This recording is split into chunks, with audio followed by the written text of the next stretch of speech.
Hi, it's Matt. Sorry I couldn't be there with you tonight, but Sarah from the gallery was kind enough to send some questions that I might have addressed in person if I was there.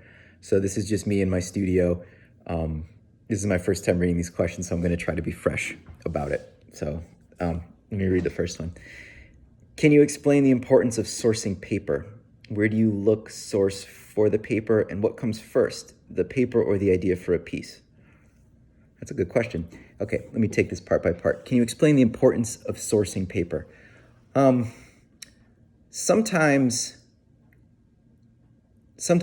generally with me, the idea comes first, and then paper is sort of something that comes second. I might have an idea for form or an idea for movement, and then the paper is the material that I use to get the idea out. And then, as I'm doing it, I might think, well, this piece needs to be metallic, or this piece needs to be black for some reason. Maybe sometimes I'll make a piece in a couple different shades just to see how it looks, or a couple different finishes. But generally speaking, the idea will come first. And that's not to say I don't have paper. I've got a ton of paper. I have a lot of paper in the studio. And sometimes, maybe every once in a while, I'll paint some sheets and I'll think I'll use this for something, but I don't know what I'll use it for. But generally, if I have like a nice paper around, I won't want to use it. I'll think, it's too nice, and don't mess it up. Where do I source the paper? I get paper from everywhere. I get paper from a few different distribution paper distributors in the States. I get stuff from Nina Paper. I get it from Legion Paper. I use a lot of Canson paper. For a long time, I just used this Fox River Coronado paper, which is this like 100-pound text weight, a little bit heavier than copy paper. I could. You're in the studio. Why don't I show it to you? Come here. Let's show you some paper. I haven't cleaned this. Hold on. I gotta unlock this. So you're going behind the scenes right now. This is my storage area. Nobody really sees, but so here's some paper. Let me turn this around. I don't know how much you can see. Can't really see what you're seeing, but so there's 100-pound text weight paper. This is all different kinds of papers. This is all different color stock. This is all the Canson paper I just mentioned. It's nice. It's almost like a watercolor paper, but it's really bright. It's really vibrant. It holds color well. It's acid-free. It's archival.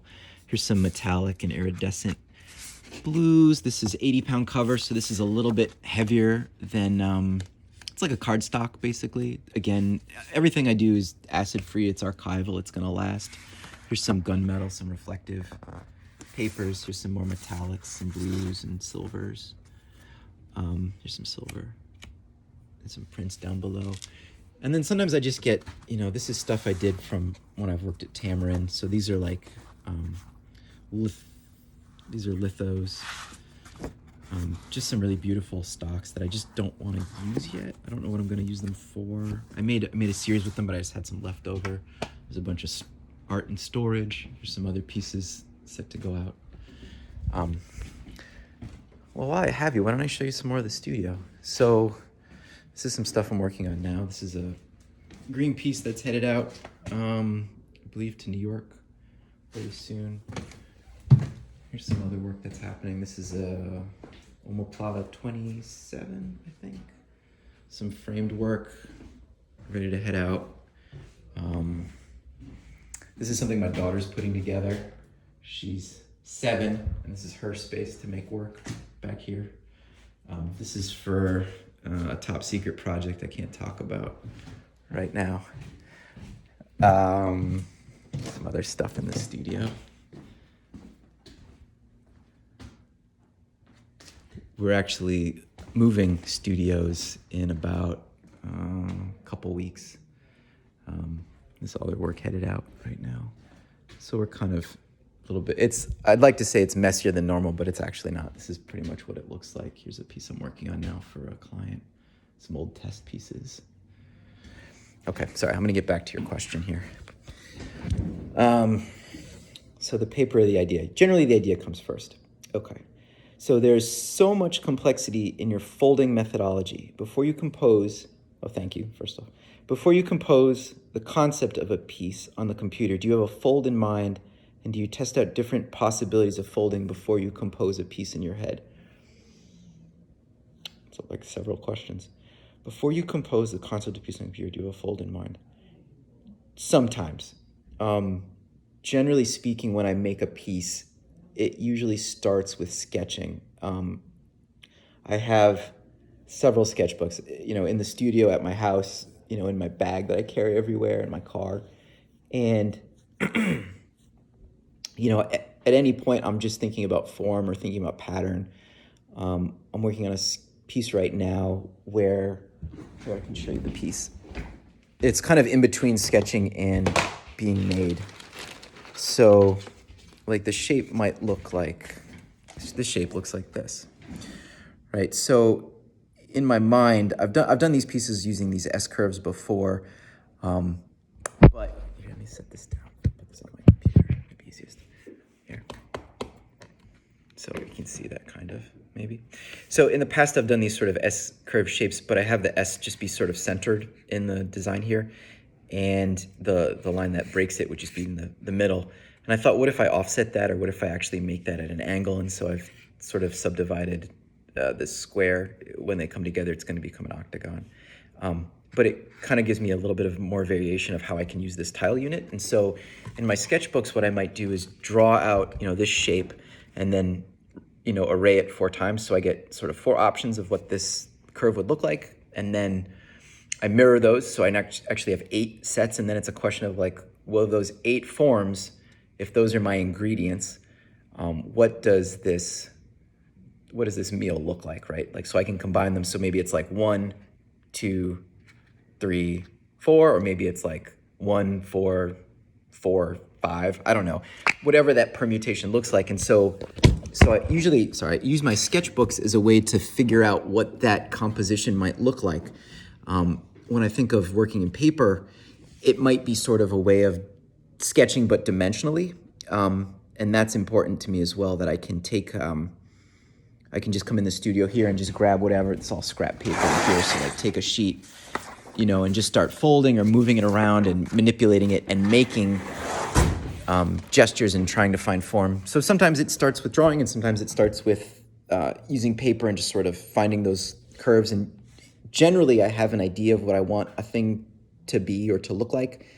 And sometimes it looks like the thing in my head, and sometimes it looks like something very different. And I'm okay if it doesn't look exactly like the thing I'm envisioning, because usually that's just the starting point, and then the thing you end up with, is a branch off of that. What prompted you to start folding paper as art? I went to school almost 20 years ago. Wow, I feel old saying that. I graduated in 2002 from Alfred University, and Alfred is the New York State School of Ceramics. And I originally went for ceramics and kind of everything. They have a really good foundations program there. And when I was there, one of my faculty advisors, Ann Courier, started buying me pop-up books and giving them to me. And I must have done something in paper to prompt it, but she was like, you're good with things spatially and you can figure out these things geometrically. Try to figure out this language of pop-up books and take these apart and figure out what they're about. And I did. And at this time, the internet was not like the available resource it is today. I mean, Google was probably around. This was like 2000. But the wealth of information and the tutorials like that did not exist. So I was taking apart books and trying to figure out how they worked. And there was a few books on kirigami. Actually, you're in the studio. Let me show you some of these books. Let me see if I have. So like here's an example. So this is like the type of stuff you could find 20 years ago, pop-up greeting cards. And so this was sort of stuff where like, here's another one here. Pop-up architecture, origamic architecture. This guy, Masahiro Chatani. So this was like what existed then.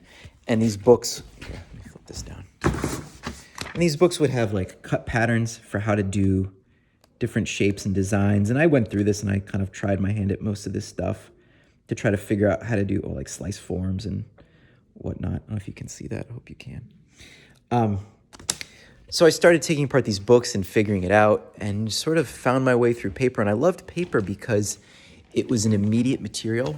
You didn't need a lot of money to work with it. And I was kind of a broke college student. And so with paper, you didn't have to worry about it being too precious. If you started something and it didn't work, you just recycled it and got more. And I liked that a lot. It was a quick way to get my ideas out. There was an immediacy to it. So if I had an idea, I could just do it and then test it out. And then, to me, art is very iterative. So I make a design, I change something, I do it again. And paper was a natural way to get my ideas that I had in my head out into the world. How do you choose the title of your pieces? I'm really bad at naming work. How do I get the title? So sometimes I'm making a piece, and generally I don't think of a title beforehand. It's not like I think of a title and I go, I'm going to make a piece called Omoplata.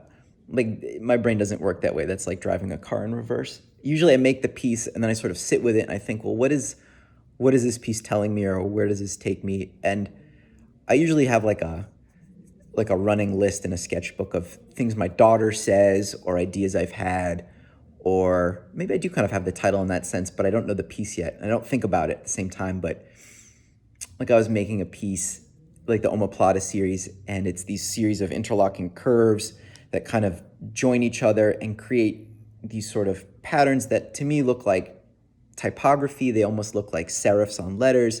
They reference quilting, they reference architecture, but really they're about these interlocking shapes and what happens when one curve meets another curve at a certain angle and then stops it from moving and stops that curve from happening. And I happen to be watching mixed martial arts, and there's a move in, I think it's Brazilian jiu-jitsu, called the omoplata, where you lock your opponent's arm with your legs, and this curve is happening in one direction and this curve's happening in another direction, and they kind of can't move. And I thought, well, that's what I'm doing in a different way out of paper. And I thought, well, that seems like a good way to title a piece. And so that became the Omoplata series. And then there was a number of them in that series. I think I'm on number 36 or 37 now. Yeah, I'm not great at it. I think if I was being honest, the work that I make I'm my first audience for the piece. I make the work that I want to see. And I'm very fortunate that people appreciate my work or want to buy it or just want to support me in some way or just want to see it. But I think I make the pieces that I want to see, and then maybe the titles are the ones that make sense to me. Maybe they make sense to nobody else, and that's fine too. But for me, there's a connection that the title and the piece sort of, it's like a handshake. It's another way to get people into the work, that they can be led into some sort of part of my process in thinking about it. But that's it. Okay. I hope that gave you some insight to my work in my studio. Again, thanks for coming to the show. Bye.